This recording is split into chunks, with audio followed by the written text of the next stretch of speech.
औज़ुबिल्लाहि मिनश्शैतानिर्रजीम बिस्मिल्लाहिर्रहमानिर्रहीम। Dear students, अस्सलामु अलैकुम। उम्मीद करता हूँ आप सब खैरियत से होंगे। हमने गुज़िश्ता लेक्चर में सी लैंग्वेज की डेटा टाइप के हवाले से बात की थी और उस हवाले से हमने इंटीजर डाटा टाइप को डिटेल में स्टडी किया था। आज के इस लेक्चर में हम फर्दर आगे डिफरेंट डाटा टाइप्स को स्टडी करेंगे कि और कौन कौन सी इंटीजर के अलावा और कौन सी डाटा टाइप जो है वो हमारे पास अवेलेबल है। लास्ट टाइम हमने बात की थी इंटीजर डाटा टाइप की। आज हम बात करेंगे फ्लोटिंग पॉइंट डेटा कि फ्लोटिंग पॉइंट डेटा क्या होता है। मैंने लास्ट लेक्चर में आपको गाइड किया था कि डेटा आपके पास नॉर्मली जो न्यूमेरिक डाटा होता है उसकी फर्दर आगे टू टाइप्स होती हैं। एक वो जिसके अंदर डेसिमल पॉइंट इन्वॉल्व होता है और एक वो जिसके अंदर डेसिमल पॉइंट इन्वॉल्व नहीं होता। जिसमें डेसिमल पॉइंट या इशारिया वाली वैल्यू जो नहीं होती हम उसे इंटीजर डाटा टाइप कहते हैं। और लास्ट लेक्चर में हमने उसके हवाले से कुछ डिटेल्स को स्टडी किया और आगे फर्दर उसकी डाटा टाइप्स को भी हमने स्टडी किया। इसी तरह आपके पास एक वो न्यूमेरिक वैल्यू जिसके अंदर डेसिमल पॉइंट इन्वॉल्व होता है उसे हम फ्लोटिंग पॉइंट डेटा कहते हैं। The numeric values with decimal point in them are called floating point data. ऐसा डेटा जिसके अंदर अशारिया वाली वैल्यूज शामिल होती हैं उन्हें हम फ्लोटिंग पॉइंट डेटा कहते हैं। The floating point data is also called real type data. इसे रियल टाइप डेटा भी कहते हैं या रियल नंबर्स भी कहते हैं।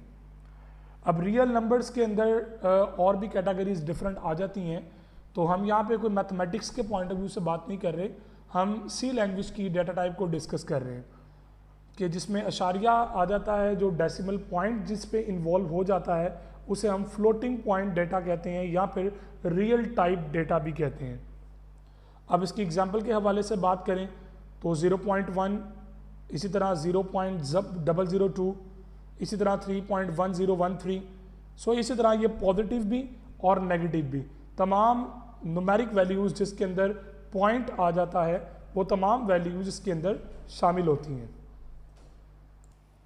तो नेगेटिव तमाम वैल्यूज इसके अंदर आएंगी और पॉजिटिव वाली वैल्यूज भी इसके अंदर आएंगी। अब इसी तरह हमारे पास एक्सपोनेंशियल नोटेशंस या साइंटिफिक नोटेशंस जो होती हैं हम उनके बारे में बात करते हैं।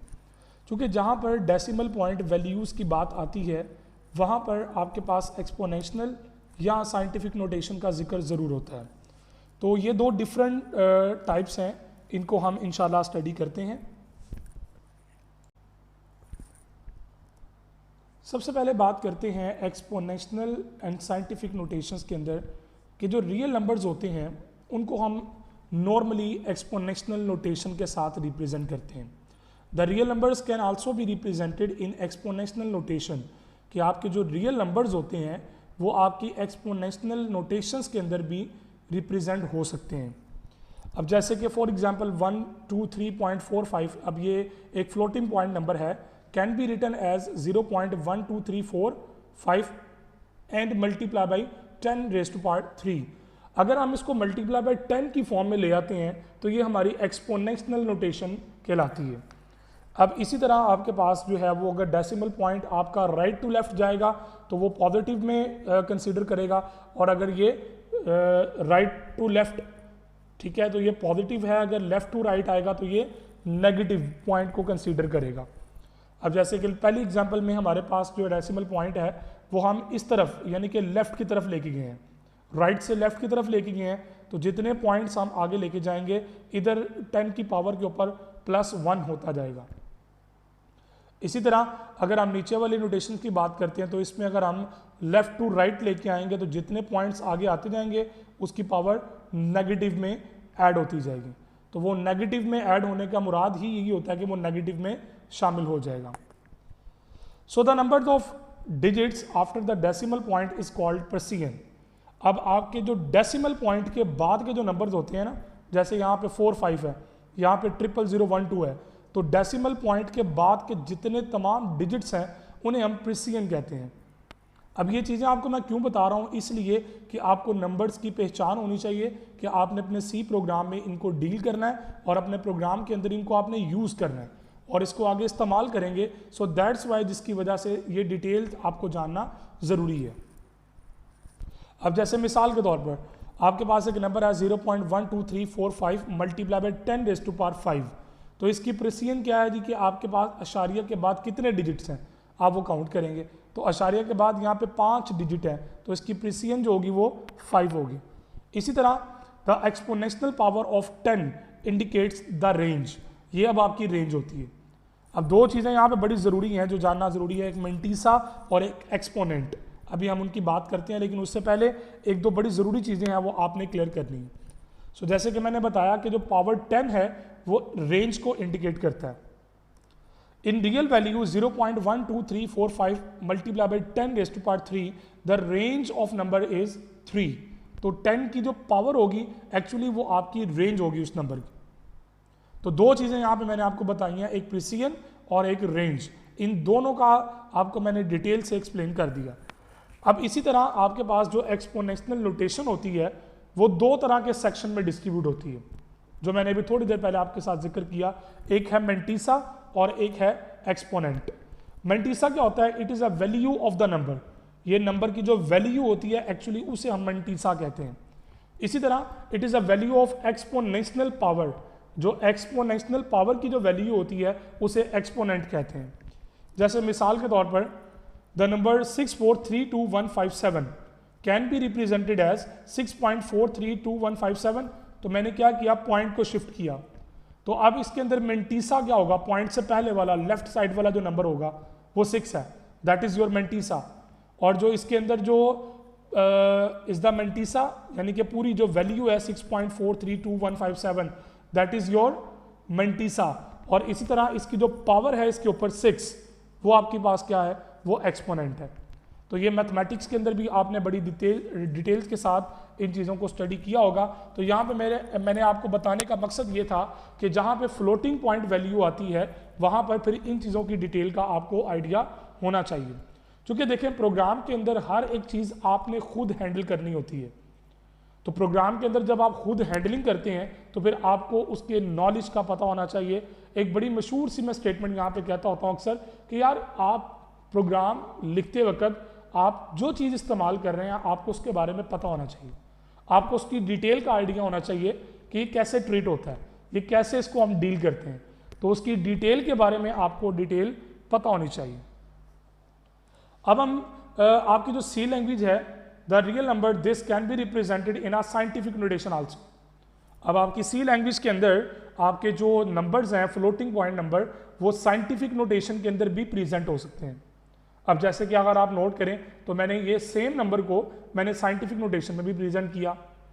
अब इसी तरह आपके पास इसका मतलब क्या है, it means that the letter E and small E is used to separate the exponent from mantissa if the number is smaller than 1। अगर ये नंबर 1 से स्मॉलर देन हो तो then exponent will be negative. तो ये चीज़ें आपको mathematics में ऑलरेडी आप लोग जानते हैं, तो यहाँ पे सिर्फ उनको गो थ्रू करवाया जा रहा है ताकि आपको उनकी डिटेल का आइडिया हो। अब जैसे कि मिसाल के तौर पर आप देखें तो यहाँ पे एक्सपोनेंशियल में -4 है, क्यों है, उसका -4 क्यों आया, चूंकि अगर आप बात करें तो ये नेगेटिव में है। If the number is smaller than 1 then exponent will be the negative. तो नंबर चूंकि 1 से स्मॉलर था तो इसलिए इसका जो एक्सपोनेंटेड है पॉइंट वो नेगेटिव में आ रहा है। अब आपके पास इसी तरह डिफरेंट नोटेशंस हैं, साइंटिफिक की अपनी प्रॉपर्टीज हैं, ठीक है, एक्सपोनेंशियल नोटेशंस की अपनी प्रॉपर्टीज हैं। 9th-10th के मैथमेटिक्स में आप लोगों ने बड़े अच्छे तरीके से इनको क्लियर किया होगा, बल्कि 7-8 क्लास के अंदर भी आप इन चीज़ों को डिस्कस करते हैं। सो यहाँ पे इन तमाम चीज़ों को जिक्र करने का जो पर्पस था, मैंने कई बार ये बात रिपीट कर रहा हूँ कि हमारा जहाँ पे पर्पस इनको डिस्कस करने का ये था कि आप इन चीज़ों के साथ गो थ्रू हों। आपको पता होना चाहिए कि हमारे जो नंबर्स हैं वो सी लैंग्वेज में किस किस तरह ट्रीट हो सकते हैं। अब इसी तरह हम बात कर लेते हैं फ्लोटिंग पॉइंट वैल्यूज की डेटा टाइप है। अब उसकी अपनी आगे फर्दर टाइप है, जिस तरह इंटीजर की आपके पास टाइप थी, शॉर्ट है, लॉन्ग है, अनसाइंड, साइंड, तो इस तरह आपके पास जो है वो फ्लोटिंग पॉइंट की भी कुछ टाइप्स है। तो सबसे पहले हम बात कर लेते हैं कि वो टाइप्स कौन कौन सी हैं। एक तो जर्नल फ्लोट डाटा टाइप है, एक डबल है और एक लॉन्ग डबल है। तो डिपेंड करता है यूटिलाइजेशन के ऊपर, डिपेंड करता है आपकी रिक्वायरमेंट के ऊपर कि आपको चाहिए क्या, आप ढूंढ क्या रहे हैं, आपकी रिक्वायरमेंट क्या है, आपकी डिजायर आउटपुट क्या है, आप उसके मुताबिक फिर जो नंबर आपको रिक्वायर्ड होता है आप उसको यूज कर सकते हैं। सबसे पहले बात करते हैं जी द फ्लोट डाटा टाइप। एक जर्नल जो टाइप है पहले उसकी बात करते हैं। The float data type is use to store the real values. अब रियल वैल्यूज में कौन सी वैल्यूज हैं? वो तमाम वैल्यूज जिसके अंदर अशारिया आता है, जिनके अंदर डेसिमल पॉइंट आता है, वो तमाम वैल्यूज आपकी रियल वैल्यूज में आती हैं। और इस तरह की तमाम वैल्यूज को स्टोर करने के लिए नॉर्मली हम सी लैंग्वेज के अंदर या C++ के अंदर हम यूज करते हैं float data type. So this data type takes 4 bytes in memory. ये 4 बाइट्स लेती है एक नंबर को स्टोर करने के लिए। तो ये टाइप जो है बेसिकली 4 बाइट्स मेमोरी में ऑक्यूपाई करती है। It can store values from 10⁻⁻38 to 10⁻38। ये इसकी बाउंड्री है। इस बाउंड्री के अंदर जितनी भी वैल्यूज आती हैं वो तमाम values floating point data type जो है वो इसको स्टोर कर सकती है। अब फ्लोट डाटा टाइप जहां पे इस्तेमाल होगी, डिफॉल्ट सेटिंग उसकी क्या है कि वो 10⁻⁻33 टू 10⁻38। यहां तक कि ये जो वैल्यू है 38 टू 38, ये इतने बड़े नंबर्स को स्टोर करने की कैपेसिटी रखता है। अब चूंकि इसके अंदर अशारिया वाली वैल्यूज इन्वॉल्व हो जाती है, डेसिमल पॉइंट्स आ जाते हैं, तो इसलिए इसकी रेंज जो है वो ज्यादा है। यही वजह है कि इसका जो साइज मेमोरी के अंदर एलोकेशन का है वो भी लार्ज है। The float data type has a precision of 6। अब डिफॉल्ट सेटिंग में आप जो भी फ्लोट डाटा टाइप यूज करेंगे तो डिफॉल्ट सेटिंग में वो 6 प्रिसिजन लेता है, मतलब कि अशारिया के बाद वो 6 डिजिट में प्रेजेंट होगा। तो मैं इसकी आपको एक एग्जांपल भी दिखा देता हूं। हम इसको यहाँ पे प्रेजेंट कर लेते हैं। मैं आपको यहाँ पे इसका एक प्रोग्राम बना के दिखा भी देता हूं। सो हम एक प्रोग्राम पहले सेव कर लेते हैं अपनी फाइल। सो मैं इसको testing.c के नाम से स्टोर कर रहा हूं।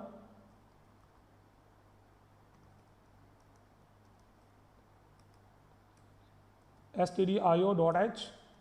इसी तरह आप void main void। अब इसके अंदर आप एक फ्लोट डाटा टाइप ले लें x, और x को असाइन कर दें आप 6.8। अब आप प्रिंट कर दें इसको। printf का फंक्शन इस्तेमाल होता है प्रिंट के लिए। %d इसका %f इसका एस्केप सीक्वेंस है। आगे चल के हम इनके ऊपर इंशाल्लाह बात करेंगे। सो जो चीज़ जिस तरह तरतीब में आपकी बुक में डिफाइन है, मैं कोशिश कर रहा हूं कि उसके मुताबिक ही हम उसको लेके चलें।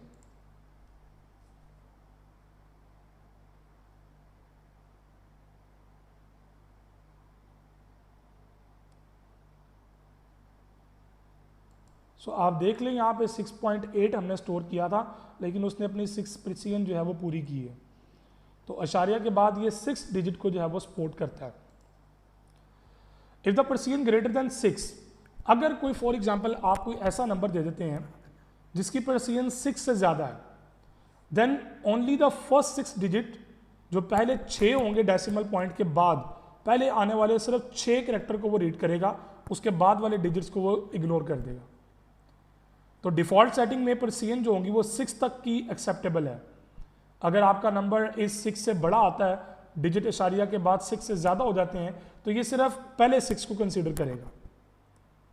For example if a real value, जैसे कि ये इतनी बड़ी वैल्यूज मैंने आपके सामने लिखी है, is assign to a float type variable, then only the value 0.12345 multiply by 10⁻6।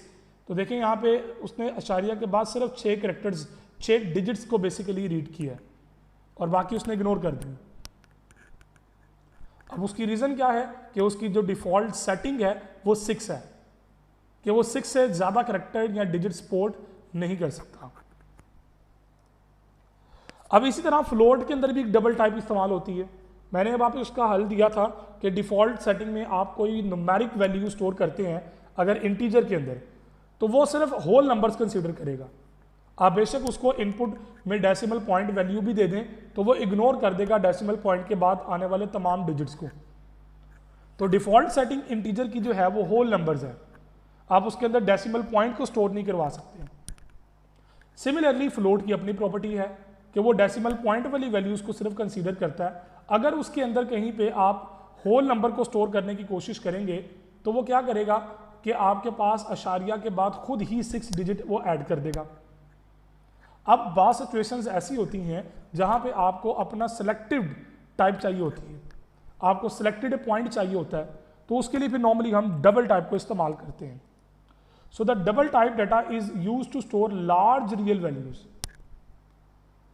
अब लार्ज रियल वैल्यूज से मुराद क्या है कि बहुत बड़ा डाटा है, बहुत बड़ी एक वैल्यू है या बहुत छोटी वैल्यू है, आप उसको स्टोर करना चाह रहे हैं, तो उसके लिए फिर नॉर्मली हम फ्लोट पे जब काम नहीं होता हमारा, या हमें डेसिमल पॉइंट के बाद मोर देन 6 डिजिट चाहिए होते हैं, तो फिर हमारा वहां पे खाली फ्लोट काम नहीं करेगा, वहां पे फिर हमें डबल टाइप को इस्तेमाल करना पड़ेगा।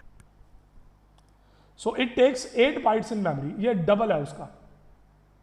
अब यही अगर आप इंट के साथ यूज करेंगे तो वो इंट का डबल 2 का 4 हो जाएगा, और अगर आप यही डबल फ्लोट के साथ इस्तेमाल करेंगे तो ये 4 का डबल 8 ले आएगा। ठीक है, तो ये बेसिकली डबल टाइप जो है वो इंटीजर और फ्लोट दोनों को कंसीडर करता है, लेकिन फ्लोट की रेंज बढ़ा देता है। तो it takes 8 bytes in memory, तो मेमोरी में ये 8 बाइट्स ऑक्यूपाई करता है। It can store values from 10 raise to power -3008 to 10 raise to power +308। तो ये इस रेंज तक की वैल्यूज जो है वो अपने पास स्टोर कर सकता है। अब डिफॉल्ट इसकी जो प्रिसीजन सेटिंग है वो 15 डिजिट है कि अशारिया के बाद ये 15 डिजिट्स तक सपोर्ट कर सकता है। फिर वही रूल कि अगर ये 15 डिजिट से ज्यादा आते हैं तो ये बाकी पहले 15 को कंसीडर कर लेगा और बाकी वालों को इग्नोर कर देगा। तो ये डबल की प्रिसीजन देखें ना, डबल 6 का डबल 12 होता है, लेकिन ये 12 से भी ज्यादा 15 है, तो ये इशारिया के बाद 15 डिजिट को सपोर्ट कर सकता है। अब इसी तरह एक तीसरी टाइप भी इसकी है, the long double data type. अब ये डबल का भी लॉन्ग हो गया, तो इस सूरत में अब आपके पास बहुत बड़ी वैल्यू या बहुत छोटी वैल्यू आपने डील करनी हो तो उसके लिए फिर हम इसको इस्तेमाल करते हैं। डेफिनेटली जब आप उसका साइज एक्सटेंड करते हैं तो मेमोरी में उसकी जगह भी ज्यादा होगी, जब मेमोरी में जगह ज्यादा होगी तो वो बाइट्स भी ज्यादा लेगा, और डेफिनेटली इसकी प्रिसीजन और इसकी अपनी जो रेंज है वो बढ़ जाएगी। चूंकि डिजिट बड़ा हो गया, आपने टाइप को एक्सटेंड कर दिया, तो जो लॉन्ग डबल होती है ये बहुत बड़ी लार्ज रियल वैल्यू को स्टोर करने के लिए इस्तेमाल होती है। देखिए, जरूरत आपके पास जिस चीज की होती है आप उस चीज को अपने मुताबिक इस्तेमाल कर लेते हैं। अब कई ऐसे केसेस हैं, अब आपके जहन में फौरन क्वेश्चंस आ रहे होंगे कि यार इतनी बड़ी चीजों को हम क्यों स्टोर कर रहे हैं। आपको पता है फिजिक्स के अंदर आपके पास बहुत सारी ऐसी क्वांटिटीज होती हैं जहां पे आपको डेसिमल पॉइंट्स के साथ प्ले करना पड़ता है। मैथमेटिक्स की एप्लीकेशंस है बहुत सारी जहां पे पॉइंट्स बड़ा मैटर करता है। स्टैटिस्टिक्स की बहुत सारी टाइप्स हैं, केमिस्ट्री के अंदर फार्मूलेशंस हैं। तो इस तरह की तमाम नेचर्स ऑफ प्रॉब्लम के अंदर हमें सम ऑफ द टाइम ज़रूरत पड़ जाती है कि हमें 15 डिजिट से बड़े जो है वो प्रिसीजन वाले टाइप चाहिए होते हैं। तो फिर उस सूरत में फिर हमारे पास जो रिक्वायरमेंट होती है हम उसको सामने रखते हैं। तो हमारी रिक्वायरमेंट में जो चीज़ डिफाइंड हुई होती है या जो हमारा टारगेट होता है, ये मैंने आपको गुज़िश्ता लेक्चर्स में भी बात की थी कि टारगेट हमारा जो होता है ना, हम उसके मुताबिक चीज़ों को एडजस्ट करते हैं। अब ऐसा नहीं होता कि आपने एक सैलरी शीट बनानी हो तो उसके अंदर आप जो है वो लॉन्ग डबल फ्लोर टाइप का यूज़ करना शुरू कर दें, तो डेफिनेटली वहाँ पे इतनी बड़ी लार्ज वैल्यूज़ को स्टोर करने की ज़रूरत नहीं पड़ती। अगर आपने किसी कंपनी का 5 साल का एक इनकम स्टेटमेंट निकालनी है तो डेफिनेटली वहाँ पे फिर आपको ज़रूरत पड़ती है इतनी बड़ी वैल्यू के लिए, और उसके अंदर पॉइंट्स भी आते हैं। अब पॉइंट्स के बाद डिजिट्स, अब स्टॉक एक्सचेंज के अंदर आपके पास 4 डिजिट भी चलते हैं, 5 भी चलते हैं, 7 तक भी डील होते हैं। अब इसी तरह बहुत सारी ऐसी डोमेन ऑफ प्रॉब्लम्स हैं जहां पर इस तरह की प्रॉब्लम्स एग्जिस्ट करती हैं, जहां पर आपके पास जो स्टैंडर्ड डाटा टाइप्स हैं वो काम नहीं करती, फिर उसको एक्सटेंड करना पड़ता है। सम ऑफ द टाइम हम फिर उसको लॉन्ग डबल कर लेते हैं या फिर उसके लिए फिर हम अपनी डाटा टाइप खुद डेवलप कर लेते हैं। फिर वो एक नया टूल और एक नई टेक्निक के हम चक्रों में पड़ जाते हैं। तो अभी आप जिस लेवल पे हैं, आप लोगों को ये तमाम जो टाइप्स है पढ़ाने का मकसद ये होता है कि आपको पता हो कि हमारे पास टूल किट में क्या क्या चीज़ें अवेलेबल है। मैं यहाँ पे बड़ी एक अच्छी एग्जांपल ध्यान में आई है, आपके साथ शेयर करता हूँ। आपको नया स्मार्टफोन खरीदते हैं ना, तो पहली रात आप सोते नहीं हैं। क्यों? आप पूरी रात उस मोबाइल का जो है ना वो जायजा लेते हैं। एक्चुअली आप क्या कर रहे होते हो कि आप ये देखना चाह रहे होते हो कि यार मेरे फ़ोन में क्या क्या फीचर्स हैं, मैंने इतने पैसे इस फ़ोन पे खर्चे हैं, तो मुझे कौन कौन सी सर्विसेज इसके अंदर मिल रही हैं। कुछ फंक्शनैलिटीज ऐसी होती हैं जिसको देखकर आपने ख़रीदा होता है कि जी अच्छा कैमरे का रिजल्ट अच्छा है, क्वालिटी उसकी पिक्सल्स की ज़्यादा अच्छी है, वीडियो की क्वालिटी ज़्यादा अच्छी है इसके अंदर, मेमोरी स्टोरेज ज़्यादा है। तो ये वो फंक्शनैलिटीज और फीचर्स हैं जो कि आप एडवर्टाइजमेंट में देख के इंस्पायर होकर चीज़ें खरीद लेते हैं। अब अगली जो चीज़ होती है, मैं ये चीज़ कंफर्म बात कर रहा हूँ कि बहुत सारे ऐसे लोग होते हैं जिनको पता ही नहीं होता हमारे मोबाइल फ़ोन के अंदर कौन कौन से फीचर्स हैं। उसकी रीज़न क्या है कि वो अपने कभी मोबाइल को इस इंटरेस्ट के साथ कभी स्टडी नहीं करते। इसी तरह आप जब किसी लैंग्वेज को स्टडी करते हैं तो उस लैंग्वेज की तमाम तरह की डिटेल्स आपको पता होनी चाहिए, और ये इनिशियल लेवल पे सीखी जाती हैं।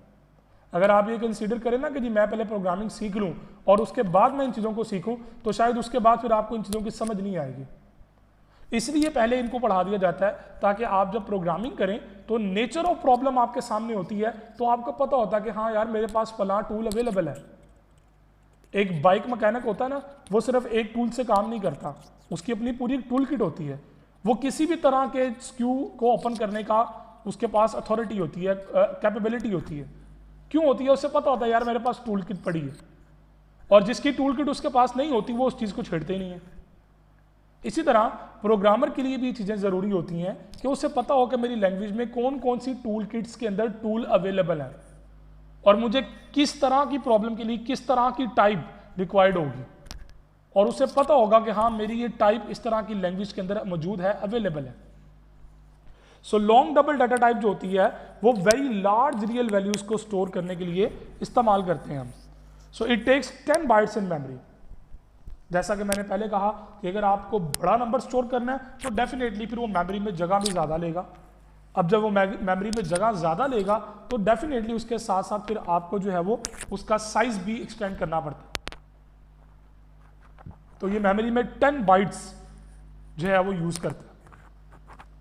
It can store values from 10 raised to power -4932 two plus, यानी कि ये इसकी रेंज है, इतनी बड़ी वैल्यूज ये स्टोर कर सकता है, ट्रिलियंस के अंदर वैल्यूज है।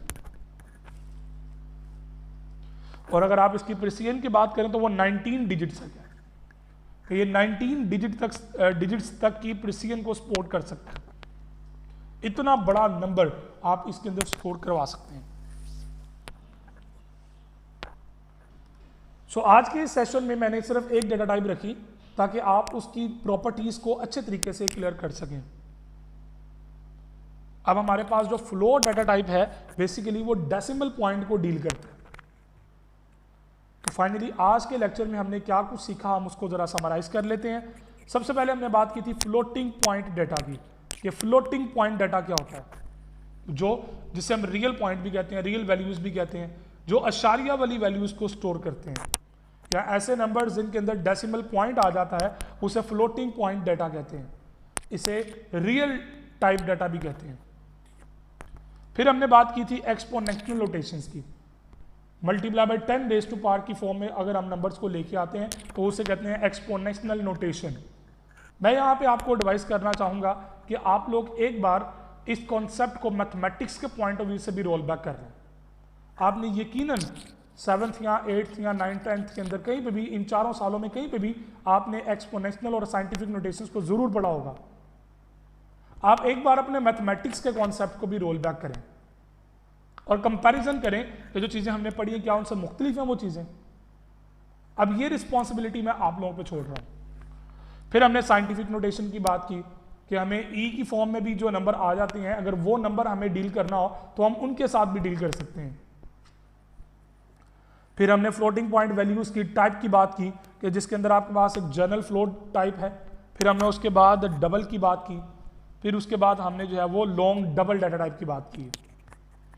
तो इस तरह आज के सेक्शन के अंदर हमने आज के लेक्चर में हमने पूरी फ्लोटिंग पॉइंट को अंडरस्टैंड किया कि फ्लोटिंग पॉइंट में कौन कौन से जो है वो चीज़ें अवेलेबल हैं, कौन कौन सी टाइप्स उनकी रेंज क्या है, उनका मेमोरी साइज क्या है, उसकी प्रेसिजन क्या है, कितने डिजिट वो सपोर्ट करता है, इसकी रेंज क्या है, ये तमाम चीज़ों को हमने अच्छे तरीके से कवर किया। मैं उम्मीद करता हूं कि आज के लेक्चर को आप लोगों ने अच्छे तरीके से कवर किया होगा। अपने नोट्स बनाना खुद मत भूलिएगा, ये बात मैं हर लेक्चर में दोहराता हूं आपको कि अपने नोट्स जब तक आप खुद डेवलप नहीं करेंगे ना, चीज़ें आपके लिए ज़्यादा आसान नहीं होंगी। अपना बहुत सारा ख्याल रखिएगा, दुआओं में याद रखिएगा। अगले लेक्चर तक के लिए इजाज़त दीजिए। इंशाल्लाह अगले लेक्चर में नए टॉपिक के साथ फिर से मिलेंगे। तब तक के लिए अल्लाह हाफिज़।